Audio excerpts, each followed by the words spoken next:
Ibadallah hadirin sidang jamaah Jumat yang dimuliakan Allah. Ada dua kematian. Ada orang yang dimatikan Allah Subhanahu wa taala dalam kondisi kebaikan, sedang melakukan ibadah, lalu dimatikan Allah. Tapi ada juga kadang-kadang kita temukan orang-orang yang dimatikan Allah dalam keadaan tidak sedang melakukan kebaikan, justru sedang melakukan perbuatan dosa dan maksiat kepada Allah. Orang yang meninggal dalam kebaikan kita sebut dengan husnul khatimah. Dan inilah tentu cita-cita kita semua. Kita sering berdoa kepada Allah, Allahumma khtim lana bihusnil khatimah. Ya Allah, akhiri hidup kami ini dengan husnul khatimah. Ini kita rindukan.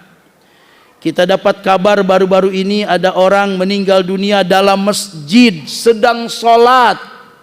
Masya Allah, kematian yang dirindukan. Ada orang yang meninggal dunia sedang baca Al-Quran.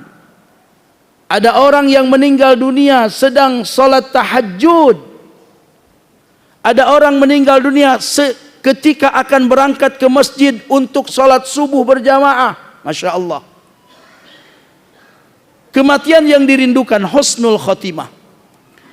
Dan kita berlindung kepada Allah Subhanahu wa taala dari kematian su'ul khatimah, yaitu kematian dalam kondisi kita tidak sedang melakukan ibadah kepada Allah, bahkan melakukan keburukan dan dosa. Sidang jamaah Jumat yang dimuliakan Allah semua kita berharap dan berdoa kepada Allah agar kita kembali husnul khatimah. Dalam sarah kitab Bustanul Arifin karya Imam An-Nawawi disebutkan bahwa ada 4 hal yang membuat seseorang dimatikan Allah dalam keadaan su'ul khatimah. Ini mudah-mudahan kita belajar supaya kita terhindar dari kematian su'ul khatimah. Disebutkan dalam kitab Bustanul Arifin, al-asbabul mubtadiyatu li su'il khatimah arba'ah. Sebab-sebab seseorang mendapatkan kematian su'ul khatimah, kematian yang buruk itu ada 4 hal. Apa itu? Yang pertama jamaah yang dimuliakan Allah disebutkan tahawanu fis shalah, yaitu orang-orang yang selalu meremehkan sholat, tidak menganggap bahwa sholat itu penting. Sholat dikerjakan tapi asal-asalan. Bahkan ada ungkapan yang penting kan sholat, bukan menganggap bahwa sholat itu penting. Hati-hati. Ketika kita menganggap yang penting kan sholat, maka ketika itu kita sudah meremehkan sholat. Kita tetap sholat, tetapi sholat kita seperti main-main. Padahal diajarkan kita oleh agama kita yang mulia Islam, sholat adalah ibadah inti dari ajaran agama kita. Ini bulan Rajab, di mana semua kita maklum di bulan Rajab inilah diterima oleh baginda Rasulullah sallallahu alaihi wasallam wahyu perintah tentang salat. Dan semua kita faham ketika Allah memerintahkan ibadah, semua ayat diturunkan Allah. Allah perintahkan puasa, turun ayat. Allah perintahkan zakat, turun ayat. Allah perintahkan haji, turun ayat. Tapi ketika salat hendak diperintahkan Allah, bukan ayatnya yang turun, tapi nabinya yang diundang oleh Allah Subhanahu wa taala dalam peristiwa Isra dan Mi'raj. Rasulullah berjalan dari Mekah Al-Mukarramah menuju Masjidil Aqsa di Palestina, lalu Mi'raj menembus langit pertama, kedua, sampai ke langit ketujuh, sampai ke Sidratul Muntaha. Diterimalah wahyu tentang perintah sholat. Maka sholat harus benar-benar kita jaga.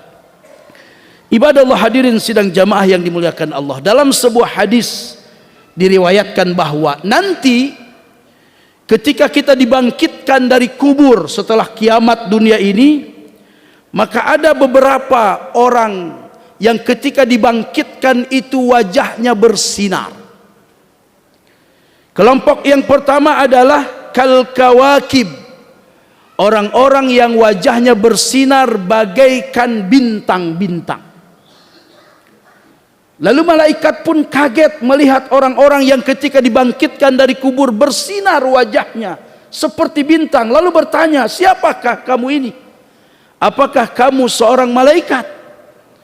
Dijawab oleh orang ini, kami bukan malaikat, tapi kami adalah orang-orang yang ketika di dunia, ketika beraktivitas, lalu kami dengar suara azan berkumandang memanggil untuk sholat, maka kami tinggalkan aktivitas kami.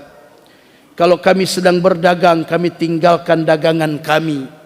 Kalau kami sedang di kantor, kami tinggalkan urusan kantor kami.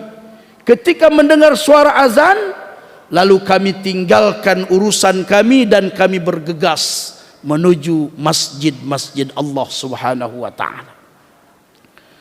Lalu kelompok yang kedua disebutkan oleh Rasulullah sallallahu alaihi wasallam, ada orang-orang yang wajahnya kal qamar, seperti bulan purnama, bersinar lebih terang lagi.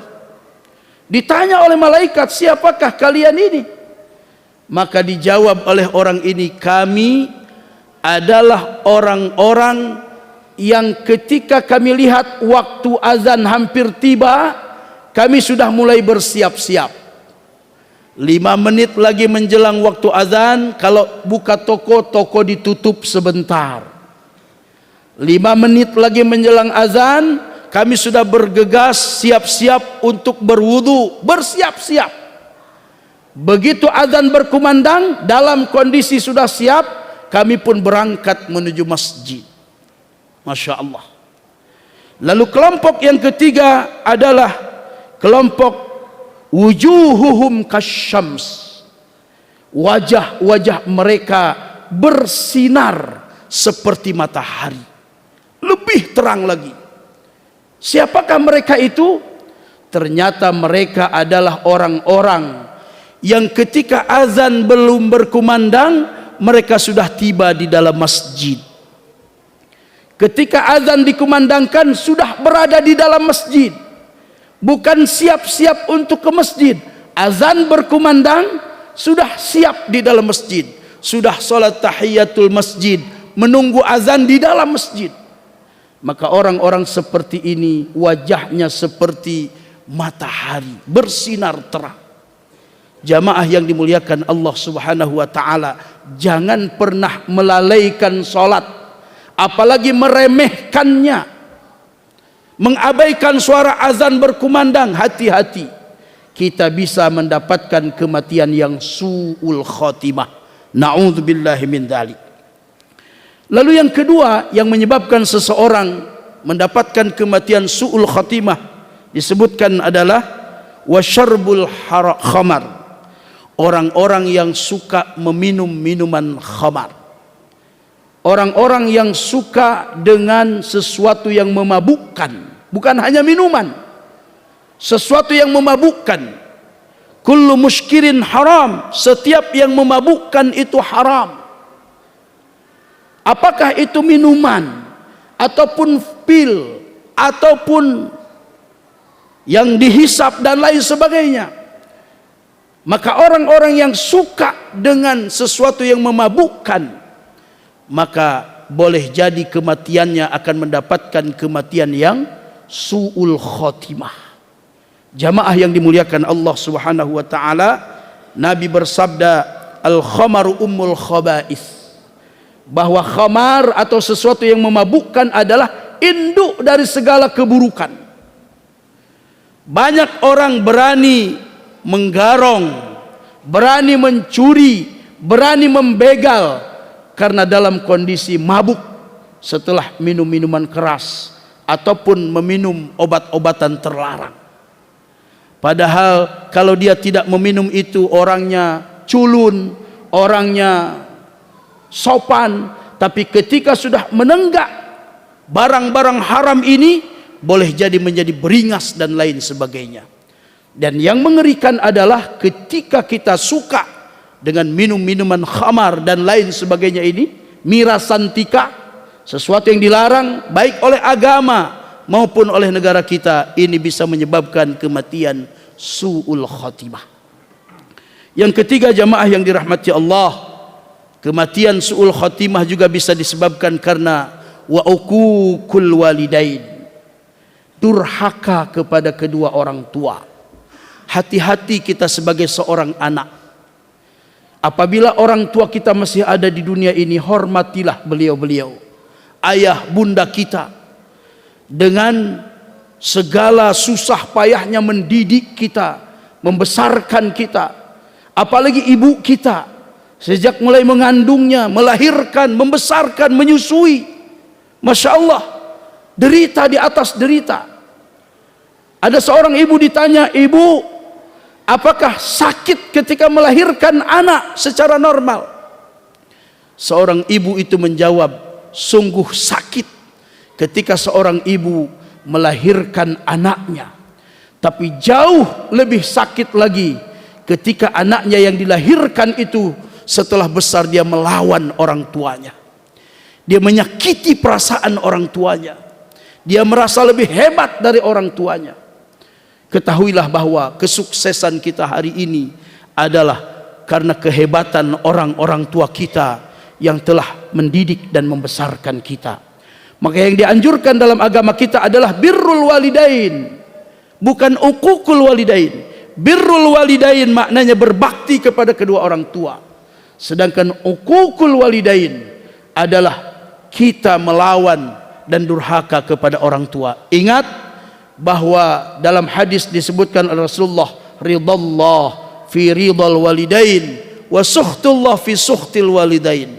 Ridha Allah amat sangat tergantung kepada keridhaan kedua orang tua kita, dan murka Allah pun amat sangat tergantung kepada keridhaan kedua orang tua kita. Maka kalau kita tidak mau, tidak ingin mati su'ul khatimah, berbaik-baiklah dengan kedua orang tua. Yang terakhir, jamaah yang dirahmati Allah, yang menyebabkan seseorang ditakdirkan Allah mati dalam keadaan su'ul khatimah adalah wa'idaul muslimin, suka menyakiti kaum muslimin yang lain. Salatnya rajin, baca Qur'annya rajin, tapi sekali ngomong untuk orang menyakitkan perasaan orang lain. Hati-hati. Makanya Rasulullah sallallahu alaihi wasallam bersabda dalam hadisnya yang lain, apa kata Rasulullah sallallahu alaihi wasallam? Al-muslimu man salimal muslimun min lisanihi wa yadihi. Seorang muslim sejati, seorang muslim yang baik adalah di mana orang lain terselamatkan dari lisan dan perbuatannya. Kalau bicara kita masih bisa menyakitkan perasaan orang lain, maka berarti kita belum menjadi muslim sejati. Kalau perbuatan kita masih membuat dosa orang lain, maka perbuatan kita itu bisa menyeret kita kepada muslim yang tidak sejati dan menyakitkan perasaan orang lain.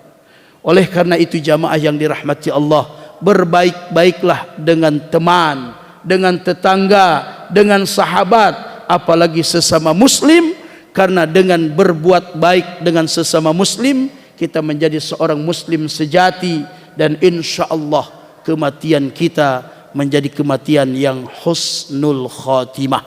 Amin amin ya rabbal alamin. Barakallahu li wa lakum fil Qur'anil Karim, wa nafa'ni wa iyyakum bima fihi minal ayati wa dzikril hakim, wa taqabbalallahu minni wa minkum tilawatahu, innahu huwal ghafurur rahim.